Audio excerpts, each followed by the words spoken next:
আজকে প্রশাসনের সাথে মিটিং এ বলে দিয়েছি, এই যে রাস্তার কাজ হবে 100 টাকা বরাদ্দ হলে 100 টাকার কাজ হতে হবে।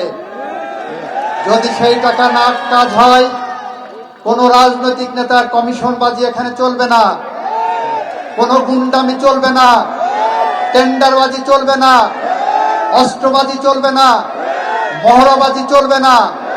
জনগণের টাকার কাজ, জনগণের ন্যায্য হিস্সা জনগণকে বুঝে দিতে হবে। প্রশাসনকে বলে দিয়েছি, এটার যদি ব্যত্যয় হয়, সংশ্লিষ্ট কর্মকর্তার বিরুদ্ধে শুধু বিভাগীয় ব্যবস্থা হবে না, তার বিরুদ্ধে দুর্নীতির মামলাও প্রয়োজন বোধে হবে।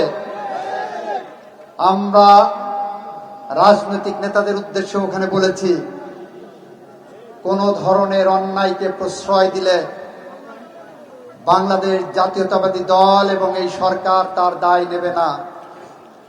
দুই একজন নেতার মাস্তানির জন্য, দুই একজন নেতার টেন্ডারবাজির জন্য, দুই একজন নেতার কালোবাজারির জন্য, দুই একজন নেতার অসাধু ব্যবসার জন্য, দুই একজন ব্যবসার নেতার গুদামজাত করার জন্য এই দল আর ভবিষ্যতে কারো দায় নেবে না। বন্ধুরা আমার, কৃষকের সার কৃষকের কাছে পৌঁছে দিতে হবে, শ্রমিকের ন্যায্য হিস্সা শ্রমিককে বুঝে দিতে হবে, শিক্ষার স্বাভাবিক পরিবেশ বজায় রাখার জন্য শিক্ষককে ন্যায্য সম্মান দিতে হবে। শহীদ রাষ্ট্রপতি জিয়াউর রহমানের আদর্শের পথ ধরে, বেগম খালেদা জিয়ার দেখানো পথ ধরে, তারেক রহমানের স্বপ্নের পরিকল্পনার পথ ধরে এগিয়ে যাচ্ছি বলেই আপনারা দেখেছেন সারা বাংলাদেশে আমরা মব জাস্টিস বন্ধ করেছি।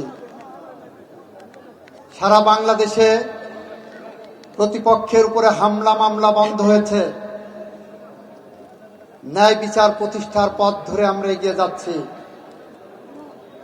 তবে সেই পথে সেটাকে যদি আমাদের কেউ দুর্বলতা ভাবতেই পারেন, আমরা আইনকে তার আইনের মতো করে প্রয়োগ করব।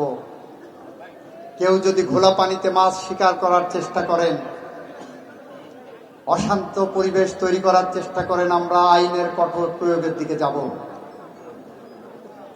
শৈলকুপায় সারের ব্যাপারে অনেক বদনাম আছে। আমরা আপনাদের আশ্বস্ত করতে চাই, যে কোনো কালোবাজারি কঠিন হস্তে দমন করা হবে। এখান থেকে কেউ পার পাবেন না।